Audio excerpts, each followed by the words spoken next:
So we've now done 6 polishing sessions. So there's a couple of things I want to mention at this point.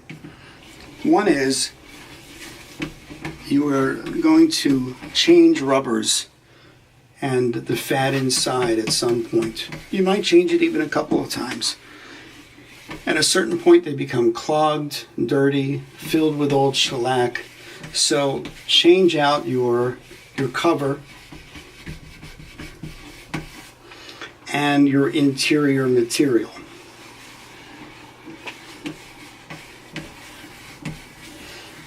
Now that we're 60% done, in theory, what are we looking for? We're no longer looking for a large build. We've already got a pretty good build going.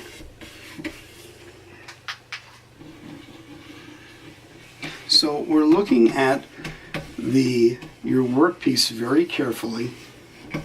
You're looking for sanding scratches that might remain, other little gaps or imperfections that might remain. You might find a space in your material that's a little thin of polish and you want to focus on a little extra polish there. You might find the opposite, a place that's got a little bit of a polish glop that you'll need to sand or pumice out. So now's the time to begin to focus on getting things as good as you can get them. Sometimes you'll see a pimple of finish. These are the kinds of things that at this point in the process, until the end of your polishing sessions, you're working on.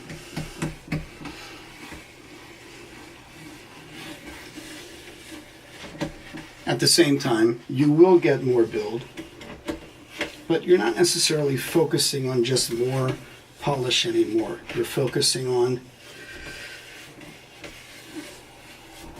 looking very carefully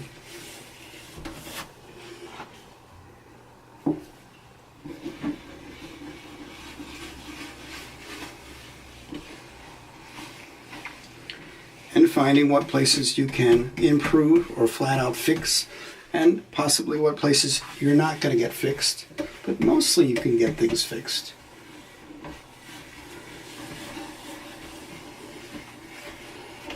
You're continuing to use the same circular motions. Charge your pad.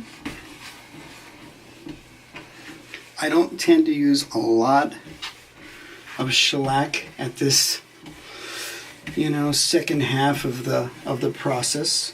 I've already got a fair amount of polish on the wood. I'm trying to be as meticulous as I can be with corners or difficult to get to places, knowing that I might need to do a little bit more work on them. I'm putting greater and greater pressure as I go.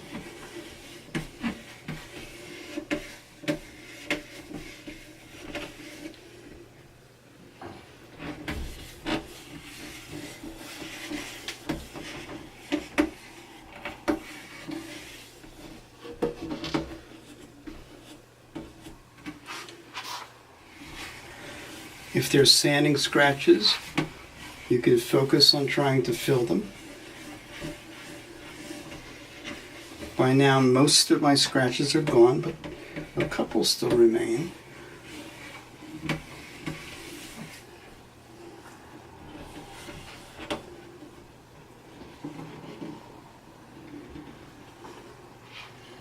Charge your pad when you need to.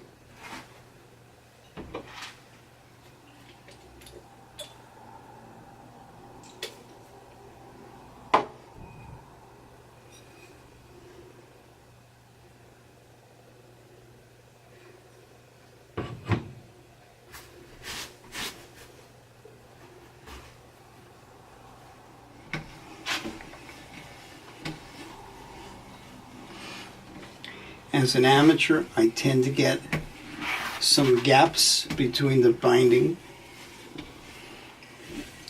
and the wood, and the polish can do a very good job of filling in some of those gaps. So at this point, I'm working on that.